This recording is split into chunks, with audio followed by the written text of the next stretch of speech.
এই গরমে ঠান্ডা ঠান্ডা যদি কিছু খেতে চান তাহলে এই রেসিপিটা বানিয়ে দেখতে পারেন।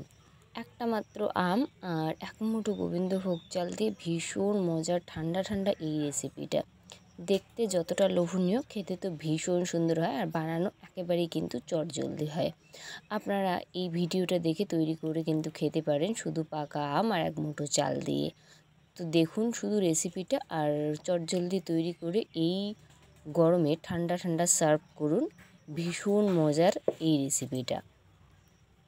নমস্কার বন্ধুরা, সবাই কেমন আছো? আশা করি সবাই ভালো আছো। নতুন একটা পর্বে সবাইকে আরও একবার স্বাগত জানাই। আজ আপনাদের সাথে শেয়ার করব পাকা আম দিয়ে আর এক মুঠো গোবিন্দভোগ চাল দিয়ে দুর্দান্ত স্বাদের একটা রেসিপি। আপনারা শুধু পুরো ভিডিওটা দেখুন, দেখলেই বুঝতে পারবেন কত সহজে এই রেসিপিটা তৈরি করা যায়। খেতে তো অসম্ভব টেস্টি হয়। তো চলো রেসিপিটা দেখতে থাকো, আশা করি আপনাদের ভালো লাগবে। তো রেসিপিটা শুরু করা যায়। বানানোর জন্য সামান্য উপকরণ লাগবে: গোবিন্দভোগ চাল, চিনি, দুধ, পাকা আম। ব্যাস এই কয়েকটা উপকরণ দিয়ে তৈরি করব এই গরমে। যেহেতু এত গরম, কিছু খেতেও ভালো লাগে না, তৈরি করতেও কিন্তু সময় নিয়ে একটা ইচ্ছে করে না। তো ফার্স্টে দুধটাকে ভালোভাবে জাল করে নেব। এই দুধটা আমার বাড়ির যেহেতু গরুর দুধ, আগে জাল করাই আছে। আর একটুখানি জাস্ট এই দুধটাকে ভালো করে ফুটিয়ে নিলাম।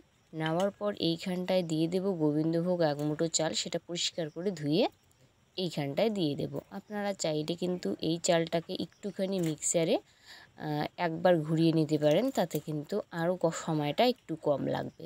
তো আপনাদের ইচ্ছা মতো মানে গোটা চালও দিতে পারেন বা ঘুরিয়ে মিক্সারে সেটাও দিতে পারেন, তো কোনো অসুবিধা নেই। এটা কিন্তু দিয়ে আমি কিচ্ছু করব না, জাস্ট চালটাকে সেদ্ধ হওয়ার জন্য একটু অপেক্ষা করব। চালটা যখন খুব ভালো সেদ্ধ হবে, তো তারপরে কিন্তু আমি দেখাচ্ছি। এই ফাঁকে যে পাকা আমটা আছে, এই আমটাকে এক স্লাইস এইভাবে কিন্তু রাখবো, সেটা পরে কাজে লাগবে আমার সাজানোর জন্য।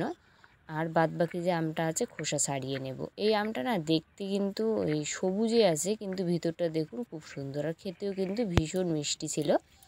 তো এই আমটা কিন্তু কাঁচা কাঁচা, কিন্তু ভিতরটা খুব সুন্দর। কী যে নাম আমি তা জানি না আমের, কিন্তু খেতে ভালো। তো যাই হোক, মিষ্টি দেখে আম নেওয়ার চেষ্টা করবেন, তাহলেই ভালো হবে। আর আমি এর নামটার আমটার কি নামটা জানলে বলতে পারতাম, কিন্তু কী আম আমি জানি না।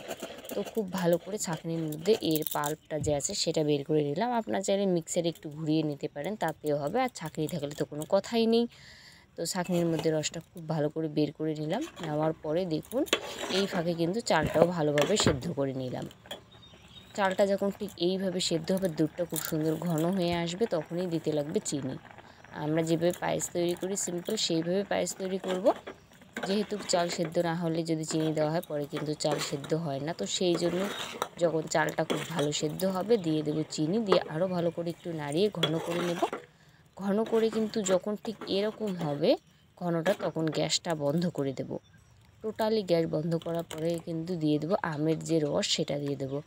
গ্যাস কিন্তু যখন চালু থাকবে তখনই দেওয়া যাবে না, গ্যাসটা বন্ধ করেই কিন্তু আমের রসটা দিয়ে আরও ভালো করে নাড়িয়ে নেব। খুব ভালো করে এটা কিন্তু মিশিয়ে নিলাম। আর কালারটা দেখুন কতটা সুন্দর, কালারটা কিন্তু ঠিক এতখানি কিন্তু সুন্দর হবে। তো মিশিয়ে এবার নামিয়ে এই বাটিটাতে আমি নামিয়ে নেব।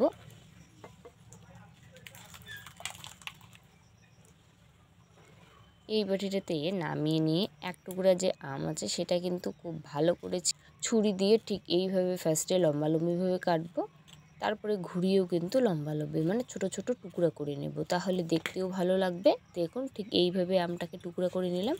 আপনারা চাইলে এই পর্যায়ে কিন্তু চামচ দিয়ে আমটাকে কিন্তু ছাড়িয়ে নিতে পারেন, তবে আমি হাত দিয়ে নিয়ে নিলাম খুব সহজে। তো এই ছোট ছোট টুকরা আম উপরে একটুখানি সাজিয়ে দিলাম, খেতেও ভালো লাগে আর দেখতেও কিন্তু ভীষণ সুন্দর হয়। দেখুন ঠিক এই পদ্ধতিতে কিন্তু সাজিয়ে নিলাম। আর উপরে দিয়ে দেব, আপনারা চাইলে যে কোনো এইখানটায় কিন্তু ড্রাই ফ্রুটস অ্যাড করতে পারেন, কাজু কিশমিশ, যেটা হাতের কাছে থাকবে সেটা। আমার হাতের কাছে আপাতত একটা খেজুরই ছিল, তো খেজুরটাই কিন্তু ছোটো ছোটো টুকরা করে উপরে সাজিয়ে দিলাম। দেখুন আপনারা কতটা সুন্দর। এইভাবে কিন্তু আপনারা ফ্রিজে ঠান্ডা করে খেতে পারেন। আর যদি গরম অবস্থায় খান তাতেও কিন্তু ভালোই লাগে খেতে।